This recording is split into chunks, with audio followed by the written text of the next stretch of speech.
नमस्कार। अब आगे कहने की तो कोई जरूरत नहीं, आप मुझे पहचानते हैं। साहब की साहबी और बाकी लोगों की मुसाहबी इस देश को कहां लेकर जाएगी, ये समझ नहीं आ रहा। ये तो खैर गहरी बातें हैं। हमें तो आज तक ये समझ नहीं आया कि साहब कहां जा रहे हैं। जन महामानव महामानव है, वो जहां जाना चाहें जा सकते हैं। हमें चिंता देश की है, ये कहां जा रहा है। क्या आपने सुना हरियाणा में? जी हां, ये वही हरियाणा है जहां से राम रहीम को बलात्कार के मामले में अदालत ने जेल भेजा और लगातार सरकारों ने उसे बाहर निकाला। कभी उसे फरलो मिलता है, कभी उसे बेल मिलती है, और ये सब तब हो रहा है जब उसके आरोप साबित हो गए हैं और उसे सजा दी जा चुकी है, यानी वो जेल में है। जबकि कई लोग ऐसे हैं जो सालों से बेल का इंतजार कर रहे हैं, जिन पर आरोप साबित होना तो दूर, आरोप फ्रेम तक नहीं हुए ढंग से। खैर, बात उसी हरियाणा की हो रही है। पता चला कि देश की अब तक की सबसे महान पार्टी के पूर्व अध्यक्ष सुभाष बर्ला जी के सुपुत्र मासूम विकास बर्ला को एडवोकेट जनरल के ऑफिस में अपॉइंट कर दिया गया है। कितना मासूम बच्चा है, युवा है, युवा जोश से भरपूर है। लेकिन इस जनता को पता नहीं क्या हो गया है कि इस मासूम बच्चे के असिस्टेंट एडवोकेट जनरल नियुक्त हो जाने पर बधाई देने की जगह गुस्सा रही है। मामला क्या है कि 2017 में जवानी के जोश में एक पूर्व आईएएस अधिकारी वीएस कुंडू की बेटी का इस मासूम बच्चे ने पीछा किया। सरेराह उसकी कार को रोककर उसे अगवा करने की कोशिश की। उस समय अपना विकास बेटा अपने दोस्त आशीष के साथ था। अब गड़बड़ यह हुई कि इन दोनों नौजवान बच्चों को यह पता नहीं था कि ये जो लड़की है जिसका वो पीछा कर रहे हैं, वो किसी पूर्व आईएएस अफसर की बेटी है। अगर कोई एवं ही किसी की बेटी होती तो जाहिर है पुलिस ही मामला सुलटा देती। बल्कि पुलिस ने तो बेचारी ने कोशिश भी की थी ऐसा करने की। उन्होंने जो पहले केस बनाया उसमें सिर्फ स्टॉकिंग की मामूली धाराएं लगाई ताकि इन मासूम बच्चों के भविष्य को कोई नुकसान ना हो। पर भैया, मामला आईएएस अफसर की बेटी का था, तो पुलिस वालों को बाद में मजबूरन अगवा करने की कोशिश की धाराएं भी जोड़नी पड़ी। क्या करते, मजबूरी थी। पुलिस को गायब हुई सीसीटीवी फुटेज मिल गई है। इस मामले में 9 में से 6 सीसीटीवी फुटेज गायब थी और देर रात पुलिस ने एक ऑफिशियल स्टेटमेंट में कहा कि उन्हें गायब हुई फुटेज मिल गई है, जिसमें आरोपी विकास बराला को पीड़िता लड़की का पीछा करते हुए देखा जा सकता है। अच्छा, फिर मामला पहुंचा कोर्ट और इसी मामले के दौरान मासूम विकास बर्ला को कुछ 5 महीने जेल में रहना पड़ा। सरकार ने उसे यह सुविधा दी कि वो जेल से ही अपने लॉ के पेपर दे दे, एग्जाम्स। अब उसमें ये मासूम बच्चा पास हो गया, तो अब सरकार ने कहा है कि देखो भाई, उसने लड़की का पीछा किया, उसे अगवा करने की कोशिश की, ये तो रही एक बात। लेकिन बाकी वो बच्चा बहुत लायक है और इसीलिए उसकी नियुक्ति इसी आधार पर की गई है क्योंकि वो बहुत लायक है। अब रही बात उसे उसके आपराधिक व्यवहार की, उसके क्राइम की, तो भाई सरकार की तरफ से पूरी कोशिश की जाएगी कि उसे सजा न मिले। मेरा कहना है कि ये बहुत अच्छी पहल है हरियाणा सरकार की। भाजपा जो भी काम करती है क्रांतिकारी करती है। बताइए, अब अगर ऐसे ही लड़कियों का पीछा करने वालों को जेल भेजा जाएगा, सजा दिलाई जाएगी, तो फिर चल गया यह देश। मुझे याद आता है एक और केस जिसमें किसी लड़की का पीछा करवाया गया था। सारी सरकारी मशीनरी का इस्तेमाल करके उस पर नजर रखी गई थी। बाद में ये बात उछल गई। ये जनता किसी भी बात को उछाल देती है भला। साहेब ने और उनके मुसाहिब ने किसी लड़की का पीछा करवाया था शायद। फिर जब मामला आगे बढ़ा, पब्लिक में आ गया, शायद कोर्ट तक भी पहुंच गया, तो कहा गया कि भैया लड़की का पीछा इसलिए करवाया गया था कि उसके पिता ने कहा था कि उस पर नजर रखी जाए। बताइए, महामानव ने कितना समाज सेवी काम किया था। अब आप पूछिए कि पीछा करवाने वाले दोनों महापुरुष कहां हैं? तो भाई साहब, आपके महामानव थे जिनके कहने पर उनके डिप्टी, जो अब गृह मंत्री हैं, उस वक्त शायद तड़ीपार थे, उन्होंने पीछा करवाया था। पता नहीं ये मामला कोर्ट में है या सुलटा दिया गया है। वैसे ऐसे मामले जितना जल्दी सुलटें उतना अच्छा होता है। बड़ी खबर, युवती जासूसी कांड में आईएएस प्रदीप शर्मा ने एक बड़ा खुलासा किया है। एएनआई को दिए इंटरव्यू में प्रदीप शर्मा ने कहा है कि जासूसी के लिए मोदी जिम्मेदार है। आपको बता दें, ये आईएएस प्रदीप शर्मा वही शख्स हैं जिन्होंने बाकायदा सुप्रीम कोर्ट में एफिडेविट दिया है। सुप्रीम कोर्ट में सुनवाई भी होनी है दिसंबर में इस मामले की, लेकिन उससे पहले एएनआई को इंटरव्यू दिया है प्रदीप शर्मा ने और कहा है जो भी जासूसी कांड हुआ, जो युवती की जासूसी हुई, उसके लिए नरेंद्र मोदी जिम्मेदार है। हमारे महामानव हैं और कानून से इतर भी कुछ बातें होती हैं, जैसे इंसानियत है, दोस्ती है, समझ रहे हैं। अब इसे इसी तरह समझिए कि अगर महामानव मुख्यमंत्री हैं और उनका कोई दोस्त उनसे कुछ ऐसा करने को कहता है जिसको करने में कानून आड़े आता हो, तो महामानव दोस्ती के आगे कानून को कुछ नहीं समझेंगे। अब तक यही हो रहा है और यही एक छोटी सी बात है जो आपको समझनी है। मासूम विकास बरला ने लड़की का पीछा किया, यह कानून की बात है, लेकिन भैया वो भाजपा के पूर्व अध्यक्ष का बेटा है। अब इसमें महत्वपूर्ण यह नहीं है कि उसने लड़की का पीछा किया।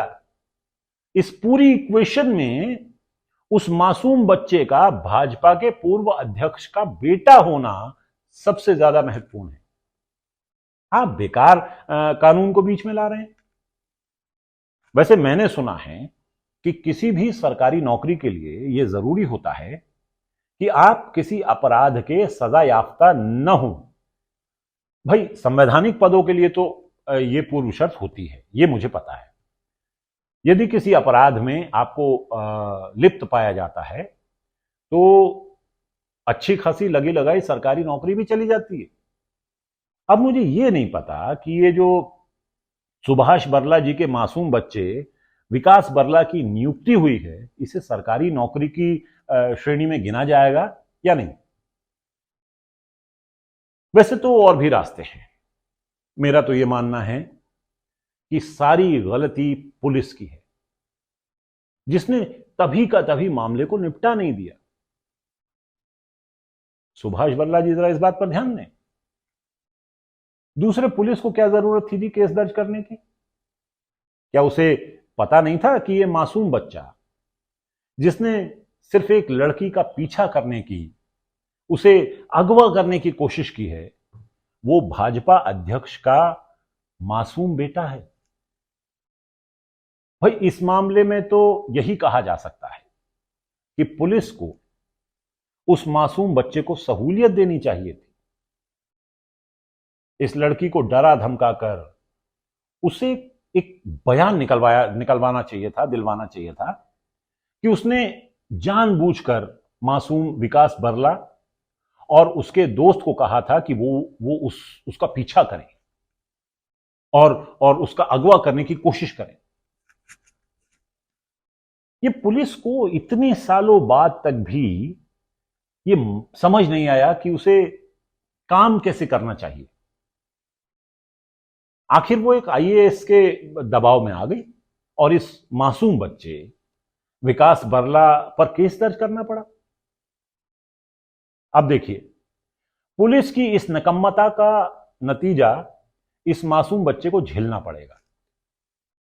Vikas Barala, who is the son of BJP leader and Rajya Sabha MP Subhash Barala, has been made Assistant Advocate General for Haryana at Delhi. In fact, the appointment has sparked massive outrage, and for good reason. Barala is an accused in the 2017 stalking case that shook the nation. He was arrested after allegedly following and attempting to abduct Varnika Kundu, the daughter of senior IAS officer V.S. Kundu, on streets of Chandigarh.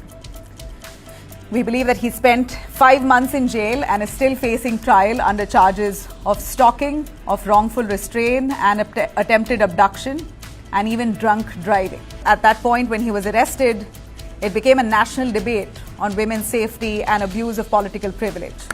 Now, the law in Haryana bars appointments of those convicted of crimes involving moral turpitude, but not those facing trial. So technically, Barala qualifies, but ethically, well, this move raises serious questions. Can someone facing such charges be trusted to represent the state in a court of law? अभी अखबार में पढ़ा था कि किसी अधिकारी ने, हरियाणा के अधिकारी ने यह कहा कि ये जो नियुक्तियां हुई हैं, इसमें यह देखा गया है कि जिनकी नियुक्तियां हुई हैं वो इस काबिल हैं कि नहीं, उनकी योग्यता के हिसाब से उनको ये नियुक्तियां दी गई हैं। फिर आज अखबार में ये पढ़ा, बस यहीं से मन में विश्वास जागता है कि जल्द ही वो दिन भी आने वाला है जब नैतिकता, सच्चरित्रता, इंसानियत, सच्चाई, ईमानदारी आदि को लात मारकर देश से निकाल दिया जाएगा, देश हल्का हो जाएगा और अंततः सिर्फ योग्यता देखकर नौकरी पर रखा जाएगा। और इस योग्यता में सबसे ऊपर नाम आएगा आपके संबंधों का। फिर दूसरी खबर आई कि इस मासूम बच्चे का नाम, जो हमारे हरियाणा के पूर्व भाजपा अध्यक्ष सुभाष बरला जी का मासूम बेटा है, उसका नाम नियुक्तियों से हटा दिया गया है।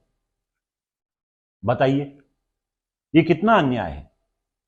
पहले उस मासूम बच्चे की आप नियुक्ति करते हैं, फिर उसका नाम आप हटा देते हैं। अब सवाल यह है कि अगर उसकी नियुक्ति इसलिए की गई थी कि उसमें उसके लिए योग्यता थी, तो उसका नाम हटाया क्यों गया?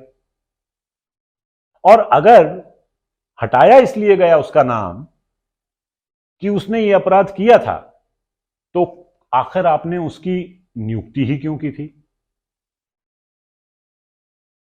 इस घटना से यह समझ में आता है कि हमारा देश किस तरफ जा रहा है। जाहिर है जहां महामानव ले जा रहे हैं वहां जा रहा है। आपको बहुत तकलीफ करने की जरूरत नहीं है। मैं सपना देखता हूं हमारे देश में हर लड़की का पीछा किया जाएगा और उन्हें अगवा किया जाएगा, और जो भी लड़कियों के साथ किया जा सकता है वो सब किया जाएगा। और फिर ये सब करने वालों को सरकारी नौकरियां दी जाएंगी। वो ज्यादा टैलेंटेड यानी योग्य होंगे तो उन्हें प्रवक्ता या मिनिस्टर भी बनाया जा सकता है, ताकि आगे आने वाले समय में अगर ऐसा कोई केस सामने आए तो वो अपनी योग्यता का, अपने अनुभव का फायदा उठाएं और उन लड़कियों को जो ऐसा आरोप लगाती हैं, ऐसा आरोप लगाने की हिम्मत करती हैं, उन्हें चुप करा सकें, गायब करा सकें, और योग्य, मासूम, जवानी के जोश में छोटे मोटे अपराध करने वाले बच्चों को बचाया जा सके, उनका भविष्य बचाया जा सके। सवाल तो उस लड़की पर भी उठता है, आखिर मासूम विकास बरला और उसके दोस्त ने ऐसा क्या ही कर दिया था? जरा पीछा ही तो किया था, कार में घुसकर थोड़ा सा अगवा करने की कोशिश ही तो की थी। उस पर इतना हल्ला मचाने की क्या जरूरत थी उस लड़की को? चुपचाप अगवा हो जाती तो इस बेचारे को आज ये दिन न देखना पड़ता। पर अब क्या किया जा सकता है?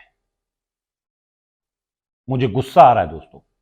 बताइए, इतनी छोटी सी वजह से मासूम विकास बरला को क्या क्या झेलना पड़ रहा है? अब क्या ही कहूं। ऐसे मामलों में चचा गालिब की राय आपसे अलग नहीं थी।